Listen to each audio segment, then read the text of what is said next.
There we go, there we go. There we go. Awesome sauce. What's going on, you guys? It's your boy Tattooed Angler here, and I'm back out on the water once again. On today's episode, we're going to switch it up a little bit. I've been doing some bluegill fishing.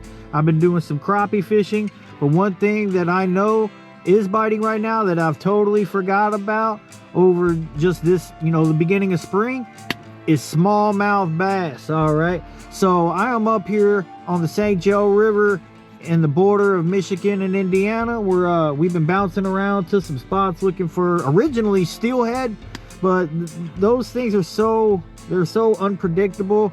They're not really biting like that up here. They are biting here and there, but I just have a feeling that the smallmouth may potentially be biting just a little more.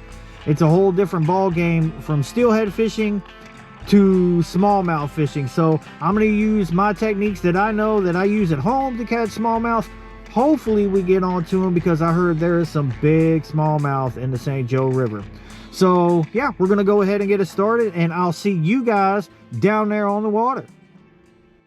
All right, guys, so I'm out here on the St. Joe River, and my weapon of choice to start off looking for smallmouth is this bad boy right here. This is a 1/4 ounce lead jig head with a 6 cents Divine swim bait on the end of it. It's the 2.7 inch size. I feel as though that is like the proper profile for smallmouth. This thing has caught me so many smallmouth, it's ridiculous. I have a lot of confidence in this swim bait. And yeah, I tipped the tail with chartreuse dye, if you can't tell. Bada bing, bada boom. The color of the swim bait, I think, is like a pro blue or something.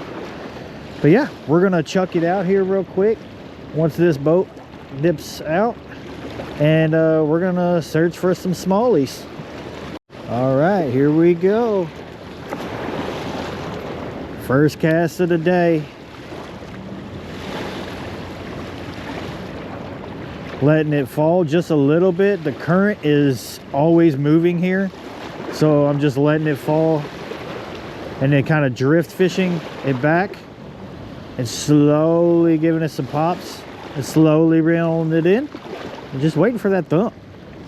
That's initially how I'm going to be targeting them today. Okay, so I have the 1/4 ounce jig head tied to my normal standard setup, which is usually 8-pound braided line, as you can see, with an 8-pound fluorocarbon leader at the end of it. I probably need to tie another leader on. It's kind of short, but I'm just going ahead and rocking maybe about an 8-inch to a foot leader. Normally I keep it a little longer, but I've had to retie a few times. It's like maybe like 16-inch leader. But nonetheless, rocking a little shorter leader than normal. I think we'll be okay though. Just casting it out as far as I can, slowly reeling it. I'm not even really letting it fall. It's not too deep at all, but it is very rocky. And if you know anything about smallmouth, they love rocks. Well, they love structure in general, just like every other fish, but they tend to like rocks just a little bit more.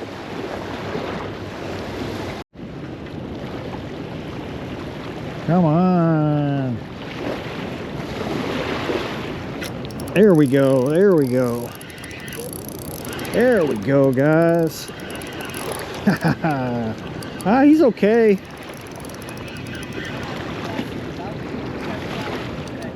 Boom. First smallmouth of the day.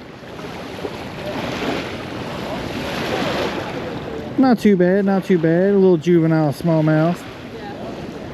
There we go. Nice guy. Let's go ahead and chuck him back. All right, so we got the skunk off the board. Now it's time to catch some more. All right, move down just a little bit to the right. I hope we catch one. I think we will. Ooh. There we go. Oh,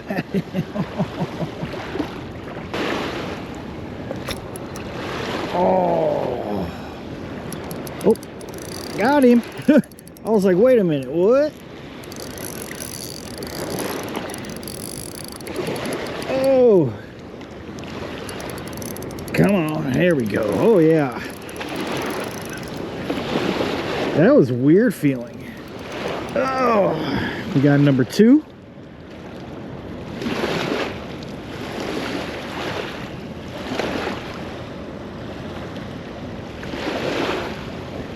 Once again, nice little juvenile smallmouth. Let's go ahead and put him back in the water. There he goes. All right. Well, so we got 2 on the board. Let's see if we can get us some bigger ones and more.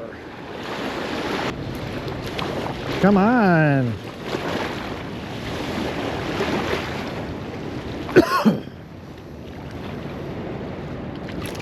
There we go, there we go. There we go. Oh yeah. Got him. Come on.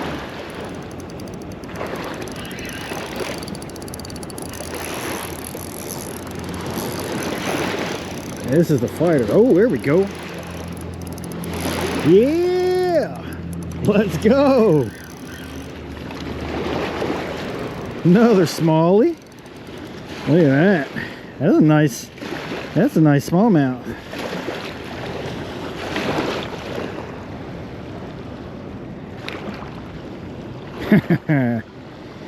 Nice little football out of the St. Joe River. Let's go ahead and let him go. See you later. All right. So we got 3 on the board. Let's keep the train rolling, shall we? Doing the same exact thing. If the method works, don't try to switch it up so early. So I'm not even letting it fall really. I'm just letting it coast with the current and giving it some pops. Keeping it off the bottom because, like I said, the bottom is rocky and full of mussels and clams and stuff. And crawfish. Crawdaddies. Such a beautiful morning. The temperature today is supposed to get up to about like 60 something. I'd say like 62 or 63. It's been quite chilly up here for the past couple of days. We've just kind of scoped the river out and we've done some fishing, but we were fishing for steelhead. And yeah, we've been here 2 days. We've only seen like a handful of steelfish caught, period, with all the fishermen that we ran into.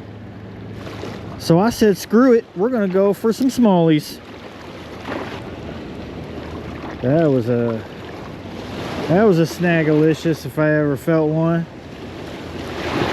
Come on, come on, come on. Ooh. Okay, so anytime that I am ever on the water, I try to initialize a pattern. So with that being said, it's a lot of repetition. And if the bite is biting, or if the fish are biting, then I won't really switch up until they stop. So I'm essentially just going to keep doing the same thing until I go maybe like a half hour to an hour without a bite. Then I'll either switch up my bait or switch up locations or what have you. But it seems to be working what I'm doing, so I'm going to continue on with it. Now, I've been coming up to the St. Joe River for about 7 years, 8 years, I'd say. And I don't know if you guys can see, but there's a boat right there with a bimini on it. That boat has been out here every single time that I have been out here. When I come to this spot, that boat is always here. This is like 8 years later. Oh, all right. Sending that 1/4 ounce jig head to Narnia. Hopefully it comes back with a 7-pound smallmouth.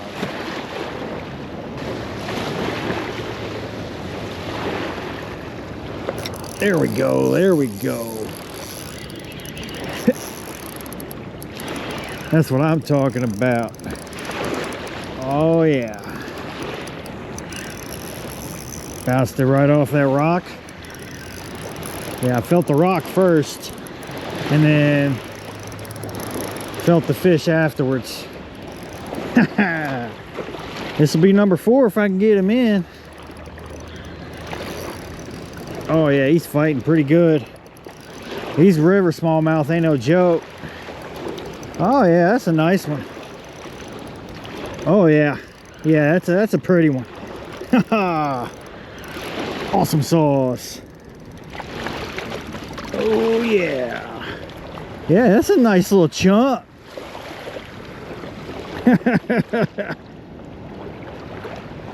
Got him.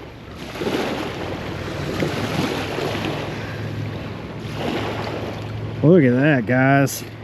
That is a football. Pretty fish. Awesome fight. One of the hardest fighting freshwater fish there is. All right, we're gonna go ahead and let it go. Try to give it more of a gentle release. Oh, well, we done. Go. I don't know why I tried to do that. All right, well, that was not a gentle release, but let's see if we can get some more smallmouth. I promise the next time that I catch one, I will gently release it properly. I just can't really step in the water because I got normal shoes on. I don't have my boots on me, so, but it tore my swim bait, so I will see you guys here in a second. Okay, so we got number 4. Let's see if we can catch a big mama. I mean, that one was a nice smallie. That's the best one so far out of the 4, but I want one that's like at least 3 pounds. There we go. I knew I was gonna get another one. Sick. Oh, I love a smallie bite. I don't ever do videos on them for real anymore. Oh yeah. Oh snap. There we go.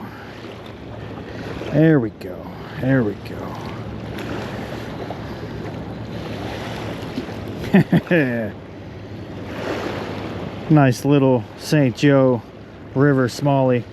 Let's graciously let this one go. Why are you going that way? That's not gracious. There. Good Lord. Just swam over here. I was trying to be gracious, but let's see if we can catch like 1 or 2 more, and then we're probably gonna have to call it.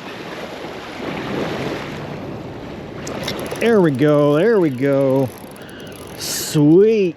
I felt that thump. All right. Oh, that's a crappie. Ooh, a chunk of a crappie. Oh,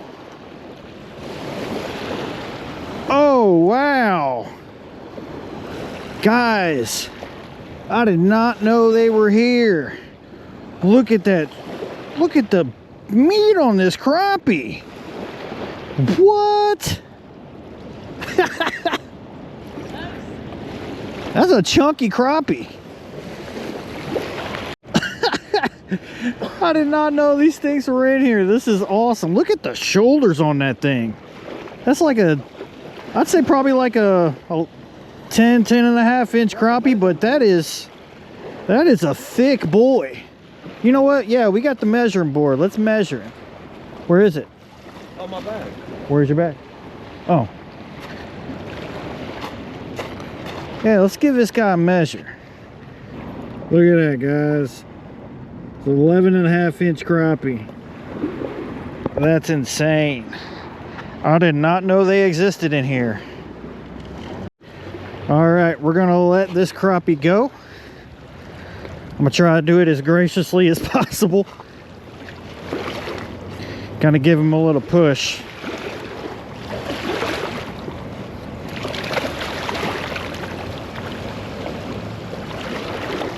It's the best I could do since I ain't got my boots, but that was awesome. I did not know that they were in here. I may go for them. I think Midwest is going to go for them. I'll just keep throwing the swim bait and see what else I can get. Hopefully we get some more smallmouth, but that was awesome. All right. That was awesome. I did not expect that.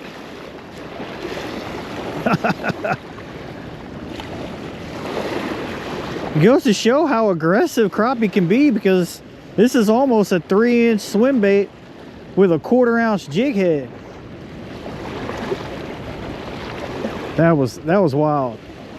That's a first for me. I've been on the St. Joe River I've been coming up here for about 7 years, 8 years annually, and I have never caught a crappie. Crappie's not even in the discussion of fishing for when I come up here. So that was pretty awesome.